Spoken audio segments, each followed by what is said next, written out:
corrigé. La région Rhône-Alpes, on va venir à Lyon tout à l'heure, s'en sort plutôt bien par rapport, on le savait déjà, par rapport à la France entière. Donc le slide suivant, on va parler des chiffres comparés aussi bien de Rhône-Alpes au niveau de l'ensemble que du Rhône, en séparant les maisons et les appartements. Vous allez constater la première colonne, c'est les variations trimestrielles en pourcentage entre le premier trimestre 2012 et le troisième. Pour l'ensemble Rhône-Alpes, on est à 1,6 de hausse. Les appartements, alors là c'est important, hein, c'est plus 4,2, qui est en delta par rapport à la France, qui est quand même assez important, compte tenu des baisses constatées dans des régions moins porteuses que notre région. Et les maisons, donc ça c'est avéré, c'était déjà la tendance l'année dernière, qui ont perdu moins 1,2 sur les 3 derniers trimestres. Alors le Rhône, c'est encore plus significatif. Pour le Rhône, les maisons, donc le Rhône, c'est vrai que vous êtes tous rhodaniens, on est un tout petit département géographique, mais un grand département par le nombre d'habitants. La partie donc maison, alors on s'entend, maison c'est essentiellement plutôt deuxième couronne, hein, sachant que dès qu'on est entre 5 et 10 km de Lyon, les tendances sont inversées. L'ensemble c'est moins 3,4 sur les 3 derniers trimestres. Par contre les appartements, il y a une totale égalité depuis le premier trimestre qui a pris 1,6, le deuxième 0,2, le troisième 0,4. Vous constatez une hausse sur Lyon, sur le Rhône, de plus 5,5. Plus 5,5. Qui fait qu'on est en positif sur les deux, sur la moyenne maison et appartement. Donc c'est quand même significatif quand vous avez vu les chiffres de la carte de France que je vous ai fait voir avant. Derrière vous avez donc le pictogramme corrigé depuis l'année 2000 sur les variations. Donc en bleu ce sont les appartements, en rouge les maisons et en vert c'est la moyenne, hein, c'est l'ensemble. Donc vous voyez que les appartements, sans dire de s'envoler, mais gardent quand même une cote relativement importante sur Rhône-Alpes, donc qui est essentiellement tirée par Lyon, puisqu'on sait que Grenoble a baissé un petit peu. Saint-Étienne, Roanne, tout ça aussi sont des marchés un petit peu difficiles, donc c'est surtout la ville de Lyon qui en bénéficie. Les maisons, c'est latent. Pour Rhône-Alpes, on a une stagnation, voire une légère baisse, qui maintient le niveau moyen de l'ensemble de la région Rhône-Alpes, un niveau intéressant. Vous avez donc la courbe qui suit en bleu depuis 2000, c'est la variation du prix des appartements sur Lyon. Donc vous voyez que sur les 4 derniers trimestres, depuis le T1 2011, même depuis presque 1 an et demi, les prix n'ont pas chuté du tout. Ils avaient chuté la première chute, c'est le 3e trimestre 2008. Hein, on avait assisté à la fameuse année 2008-2009. On s'était ressaisi sur le marché lyonnais et là aujourd'hui, on a repris une progression, je dirais pas normale, puisque en France entière c'est l'inverse, et une progression qui est soutenue par rapport aux autres régions. Le slide suivant, ce sont les maisons. Donc là c'est l'inverse, on a eu un pic au premier trimestre 2011 où les prix étaient quand même encore soutenus et avaient augmenté fortement après la période fin 2010, la sortie de crise. Et puis badaboum, à partir de milieu 2011 jusqu'à maintenant, les prix font pour l'instant une petite dégringolade, mais ça c'est dû par rapport aux distances, au transport, aux coûts. Le foncier s'est maintenu, mais c'est vrai que d'un autre côté, le bâti a perdu un peu de sa valeur compte tenu de la distance par rapport à l'ensemble des réseaux. Focus sur Lyon. Sur Lyon, vous avez le coût moyen des appartements au 3e trimestre 2012. Il a augmenté, hein, on était à 3304, on est à 3586 € le mètre carré. Comme vous voyez, donc en répartition par structure de marché, ça n'a rien changé, c'est toujours pareil. Hein. Numéro 1 toujours, je crois que plus je fais les conférences, c'est toujours pareil, toujours le T3 qui domine avec presque 35% de part de marché. Donc sachant que le T3 est pratiquement dans la moyenne, hein, 3523, qui augmente un petit peu, c'est le prix des studios, puisque plus on diminue en surface, plus les prix augmentent, ça vous le savez. Hein. Ensuite, vous avez ce qui est un petit peu, on avait à une époque plus de 2 pièces et moins de, enfin où c'était presque pareil entre les 2 pièces et les 4 pièces, là je commente. C'est un petit peu, dans le nôtre, ça va être un petit peu pareil aussi. Je commente dans la structure de marché. On a peut-être moins d'investisseurs. Et on a plus de clients acquéreurs résidence principale, ce qui fait que résidence principale, on vend plus un T4 à quelqu'un pour habiter qu'on vend un T2 à un investisseur.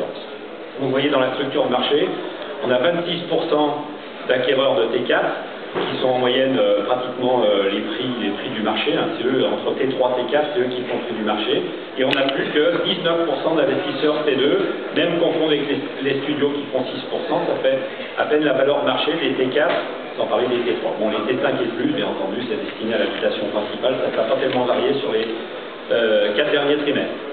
On a voulu faire un petit focus de la région, on est remonté un petit peu plus au nord, je ne sais pas pourquoi, je suis qu'à la doigt, donc les Villefranche deviennent significatives de par le nombre de constructions et la bonne tenue du marché. On prédisait il y a 5 ans un effondrement total compte tenu de l'arrivée des promoteurs nationaux sur le secteur, par exemple Villefranche-Nord, il y a Bourgoin aussi, j'aurais pu prendre différentes villes, hein, etc. Vous pouvez constater qu'on est sur une hausse annuelle de 4% sur Villefranche. On est à 2282 €. Moi, la raison principale, enfin notre analyse, c'est la parfaite desserte des réseaux sur le tissu industriel et urbain qui s'est complètement adapté à l'agglomération lyonnaise, qui fait qu'aujourd'hui, on n'est pas au prix de Lyon, heureusement, c'est pour ça qu'il y a quand même des gens qui viennent à l'extérieur dans un rayon de 20 à 30 km. Mais d'un autre côté, il n'y a pas de chute de prix. Hein, vous voyez les prix moyens, donc 2282, après la structure de marché, exactement pareil, hein, T3 32, T4 30, vous voyez, c'est comme Lyon. Hein, donc on est vraiment sur un marché pratiquement plus de 50-60% en résidence principale, et puis le reste, les plus petits, alors les très gros 20%, c'est de l'habitation, et puis les studios et la plateau. Suivant, donc c'est Lyon, hein, c'est Villeurbanne, où sur Villeurbanne, depuis maintenant 3 ans, on constate une hausse constante. Alors là, bon, c'est pas énorme, mais plus 1,2 dans le contexte, c'est pas mal. On est à 2935 € sur Villeurbanne. La structure, toujours pareil, c'est la même que Lyon, hein, exactement la même. Ça paraît normal hein, que la structure du marché de Villeurbanne soit calquée un peu au niveau de la structure du marché sur Lyon. Les prix donc, du studio, ils vont de 3000 à 2923, les T5 et plus. Là, on est vraiment calqué sur la variation des prix lyonnais. Derrière, le slide suivant, vous avez les prix par appartement par Lyon et quartier. Alors, vous savez que nous, on découpe plus par secteur, hein, hôtel de ville, presqu'île, le Val d'Aqua-Rousse. Après, donc, et par structure marché, depuis les studios jusqu'aux 5 pièces et plus. Ensuite, par Dieu-Breteau, donc 3-6, Gerland, 7-8.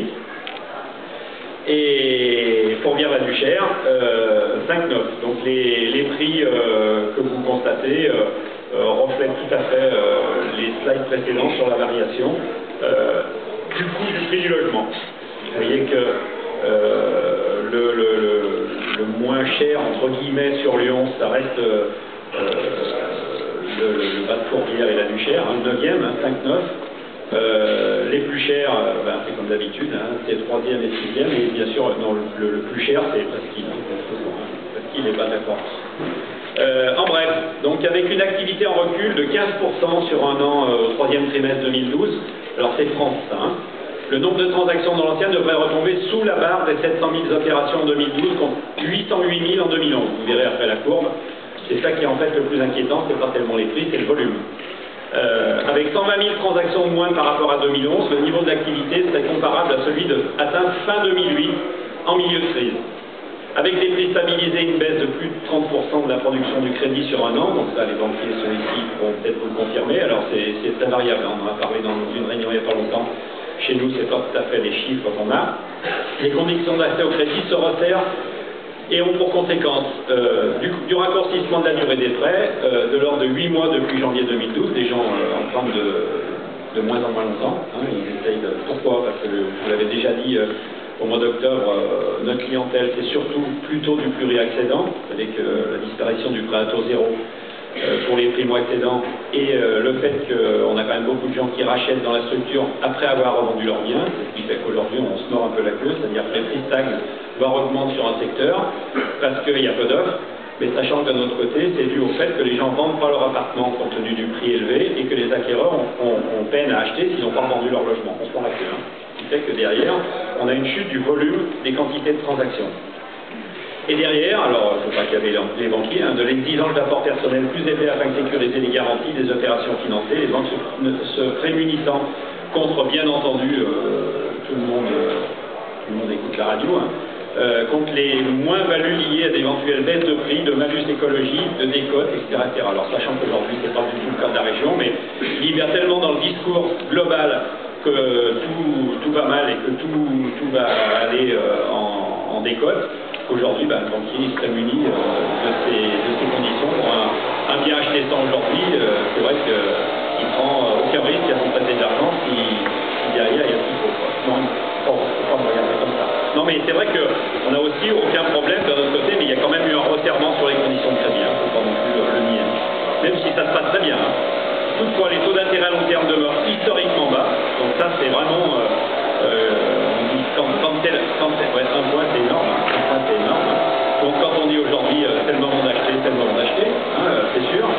Permettant encore à des ménages se disposant d'un apport et pouvant emprunter sur des durées plus courtes de financer leur projet à moindre coût. Donc là c'est vraiment la meilleure situation, le meilleur moment par rapport à ça.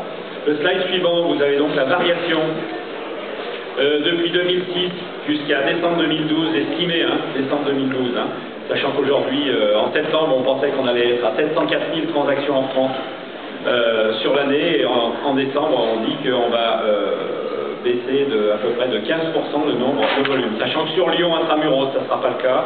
En extérieur, on pourra aller des fois à moins 20, voire moins 30% de variation sur les actes, sur les ventes derrière. Peut-être les notaires vous en parleront tout à l'heure, je ne sais pas. Derrière, un petit condensé en bref donc, sur le moral des gens.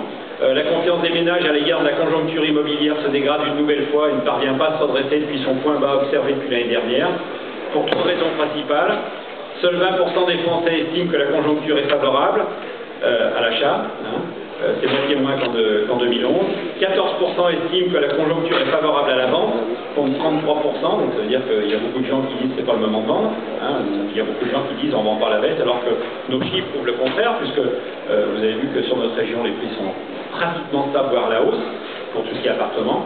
Et les Français jugent l'environnement moins favorable à l'investissement locatif et à l'achat de résidences secondaires, là c'est clair, ce qui a pratiquement le plus chuté, mais il y aura des commentaires sur le neuf, c'est l'investissement locatif au niveau donc des acquéreurs dans un deuxième achat ou un troisième achat.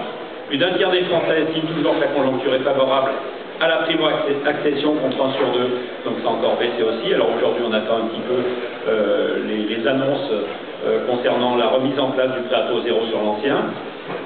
Les Français jugent les taux plus attractifs, mais ne perçoivent pas d'évolution en termes de facilité d'obtention, c'est ce qui est un peu étonnant, parce qu'aujourd'hui, quand avec les banquiers on vous dit à moins 1 point, c'est vrai que l'argent, on est historiquement bas au niveau des taux, on ne comprend pas qu'aujourd'hui on ne puisse pas avoir plus de financement, ou que les gens ne font pas plus de financement. Près d'un Français sur deux tape sur une stabilité des prix au cours des 6 prochains mois, et comme l'an dernier, un Français sur deux, 41%, considère qu'il y a plus d'opportunités qu'hier à réaliser de bonnes affaires dans l'immobilier. Dernier paragraphe sur les perspectives. Ne pas céder au pessimisme ambiant et préférer saisir les opportunités sur un marché qui demeure accessible, compte tenu d'absence de pression à la hausse des prix qui renforce le pouvoir de négociation des acheteurs, sans affecter l'opportunité des vendeurs à vendre à un bon prix, voisin du niveau le plus élevé jamais atteint au cours de la dernière décennie. Donc ça c'est d'autant plus valable sur Lyon que les prix n'ont pas baissé et qu'aujourd'hui, alors on prend pour l'exemple, quand nous, professionnels d'immobilier, on va faire une estimation sur une base 100, tout de suite le particulier nous dit moi j'en veux 110. Okay. Aujourd'hui, on sait qu'à 100 ça va se vendre, à 110 ça ne se vendra pas et on commence à constater des ventes à 90 parce qu'il y a des moments où il faut vendre pour des raisons précises, de temps ou de situation familiale. Donc on est bien sur des opportunités tout en gardant un marché constant sur la ville de Lyon. Les taux d'intérêt toujours attractifs permettent de financer désormais des opérations sur une durée plus courte. Pour le même montant, on est passé de 25 ans à 20 ans, pratiquement, sur un an, et de réduire les coûts de financement au niveau des charges des intérêts. Trouver des solutions pour aider les primo-accédants, je viens d'en parler. Une restauration du prêt à taux zéro dans l'ancien permettrait de faire face à un défaut d'épargne et de constituer un apport personnel pour financer les opérations. Je vous l'avais déjà dit, je le redis. Aujourd'hui, compte tenu de la situation, même si il y a quand même des entreprises qui tournent, il est intéressant de pouvoir financer l'apport des jeunes ou des primo-accédants, sinon ils n'accéderont pas au crédit ou à l'accession. Okay. Motiver l'investissement locatif afin de garantir l'accès aux ménages les plus modestes à un parc locatif de bonne qualité. Donc la déclinaison du dispositif du flot dans l'ancien serait souhaitable dans le contexte économique actuel et alors qu'aucun placement n'offre un niveau de sécurité de capitaux investi plus attractif que l'immobilier, il est possible de motiver les bailleurs privés avec des mesures à pratiquer sur les loyers intermédiaires.